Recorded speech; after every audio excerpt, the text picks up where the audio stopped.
Besouro Suco ou Beetlejuice 2? Será que 35 anos depois os fantasmas ainda se divertem? Sei não, hein? By the time you read this, I will be gone.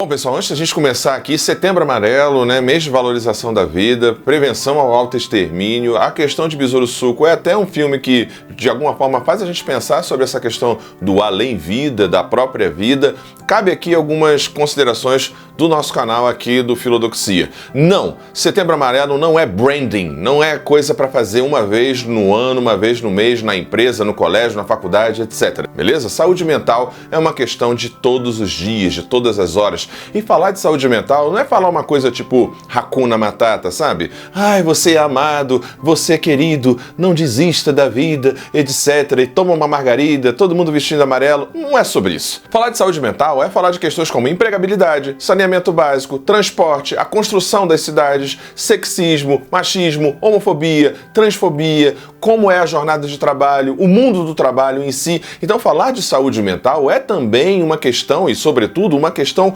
global, uma questão macro que envolve municípios, envolve estados, envolve a União, a Federação. E falando nessa questão de estado, em termos de saúde mental, dá uma olhada aí com o seu prefeito, nos seus vereadores, se tem alguém falando sobre saúde mental. São os dois grandes temas, na minha opinião, para o futuro da nossa sociedade, Brasil, mundo e etc. O envelhecimento e a questão da saúde mental. Então, nesse mês em específico, relembro, tem o 188, Centro de Valorização da Vida. Se você não tem acesso ou acha que não tem acesso ao tratamento mental, procure o Centro de Apoio Psicossocial da sua cidade, ou CAPS.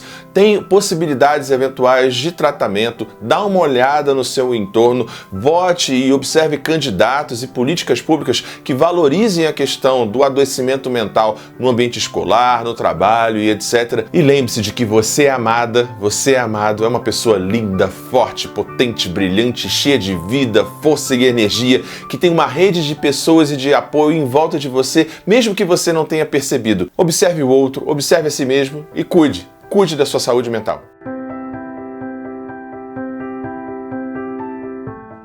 Fala aí, pessoal Filodoxia, tudo tranquilo, tudo beleza? Eu sou o Thiago Ribarne e você está no Filodoxia para uma análise, um bate-papo com spoiler de Beetlejuice, os fantasmas ainda se divertem. Simbora! Enfrentar o desconhecido, superar os seus medos, não tem nada mais difícil.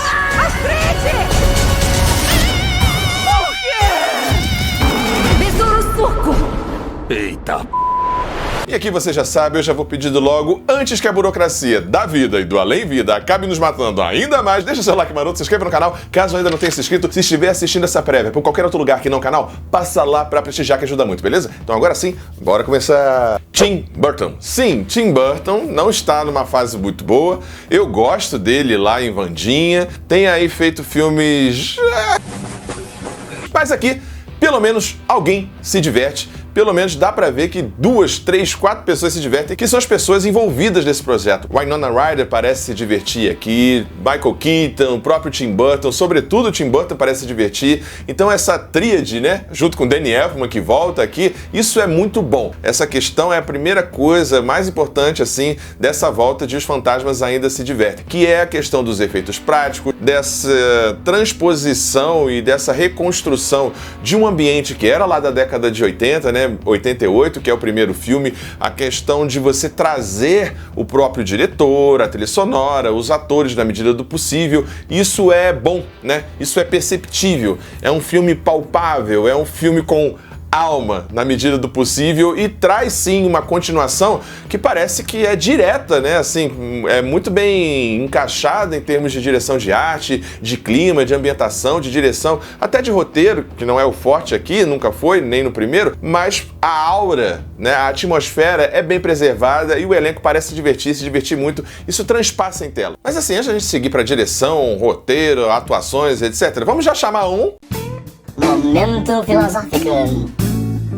Nesse momento filosófico eu queria chamar um autor, sobretudo, e tão somente o grande, o magnânimo Sigmund Freud. Sim, Sigmund Freud, para falar do tema principal aqui, né, que é a questão da pulsão de vida e pulsão de morte. É um tema que fica muito mais bem trabalhado, acredito eu, no primeiro filme. É interessante perceber que, para mim, o tema do primeiro filme, os temas, sobretudo dois, são mais marcados, né? Que é a questão do tema da especulação imobiliária, né? Do antigo versus o novo. Isso é muito interessante ali na disputa dos fantasmas que estavam na casa, desse povo novo moderno da cidade, essa disputa capitalista, de gentrificação e tudo mais, é interessante ali, desse moderno e do antigo. E, sobretudo, a questão de depressão, suicídio, inadequação, em questão, sobretudo, do jovem, que é a população que mais comete autoextermínio no mundo, de 14, 15 a 29 anos, mais ou menos, é a população, a terceira maior causa de morte nessa população, segundo a OMS. E a personagem da Winona Ryder, no primeiro filme, simboliza isso, né? Quando ela percebe que não é cuidada, que é exógena naquela família, né? Aquele pai, a mãe, madrasta e tudo mais. Acho que esses temas são melhores trabalhados no primeiro filme e Freud ajuda a gente a pensar que na nossa vida, em termos dialéticos e contínuos, há uma pulsão de vida e uma pulsão de morte, em diálogo com Schopenhauer, Nietzsche, etc., né? Há essa vontade, essa pulsão, essa energia, essa libido que há em toda a natureza e, sobretudo, em nós. Uma força de zero, uma força de pulsão de morte, de um zero de vida, um zero de vontade, como diria Schopenhauer, Thanatos, e o Eros. O Eros seria essa junção, essa união, essa potência, essa vontade de vida. E ao mesmo tempo que a gente nasce, a gente morre várias vezes ao longo da vida, né? Falando de um exemplo pessoal, eu quando decidi sair do Rio, vir para Nova Friburgo, um Tiago morreu ali. Uma outra linha do tempo, uma outra linha de existência se abriu e eu poderia ter seguido uma outra, permanecendo no mesmo lugar, no mesmo bairro, com a mesma relação, com a mesma configuração de relação. Percebe como a gente vive e morre o tempo inteiro? Nesse sentido, pensar que o próprio Beetlejuice como uma questão dionisíaca, né? A gente pode pensar aí em Nietzsche, por exemplo, né? O Beetlejuice é Dionísio, o Beetlejuice é Loki, o Beetlejuice é o caos. É essa força caótica, essa força de criatividade, de pulsão e até de destruição. Ele é um tanto quanto um simbolismo encarnado de uma pulsão de morte, mas que ao mesmo tempo, segundo Lacan, em diálogo com Freud, Lacan diz a única pulsão de fato é a pulsão de morte, porque ela também cria. Então dá para pensar junto com Freud, Lacan e Nietzsche, essa camada do além-vida, da pulsão de morte, da criatividade e eventualmente da vida morta, que é a vida vivida, a vida inautêntica, que é essa vida vivida, e precisaríamos então de uma vida mais colorida. É interessante perceber que no universo de Tim Burton, a cor, a vida, a potência, a criatividade, a alegria está justamente no mundo do morto. Olha que interessante pensar isso. Mas bora lá voltar para a resenha. Bom, aqui Tim Burton, como eu falei, junto com Michael Keaton e a equipe, parecem estar se divertindo, mas eu não me diverti. Não sei se você se divertiu. Eu achei um filme que não tem muito o que dizer. E esse problema de não saber bem o que dizer ou não ter o que dizer se cristaliza ali nos personagens, né? Nessa dupla que acrescenta ao elenco, mas sem acrescentar nada, que é a dupla do William Dafoe e da Monica Bellucci. Dois personagens visualmente muito interessantes, com uma potencialidade muito interessante, mas que praticamente não precisam estar na trama. O final é totalmente anticlimático. Aquela cena do casamento, de novo um casamento, de novo as minhocas do deserto, de novo Deus Ex Machina e a tentativa de emular a famosa, a icônica cena, né, do Banana Boat ali na sala de jantar do primeiro filme. Come, Mr. Tallyman, tally me banana. Daylight come and we want to go. E acredito que essas três questões, né, a cena do casamento, né, o encerramento do filme, os dois personagens que não se resolvem, simbolizam um pouco da não força do filme e, sei lá, de um roteiro que parece que atira para todo lado, mas não acerta alvo nenhum. Para mim, o grande acerto do filme seria focar nessa questão geracional, né, de madrasta, mãe, filha, a questão desse luto de novo, né, porque ali a Winona Ryder, no início, no primeiro filme lá, ela também é uma mulher, uma menina de luto pela morte da sua mãe.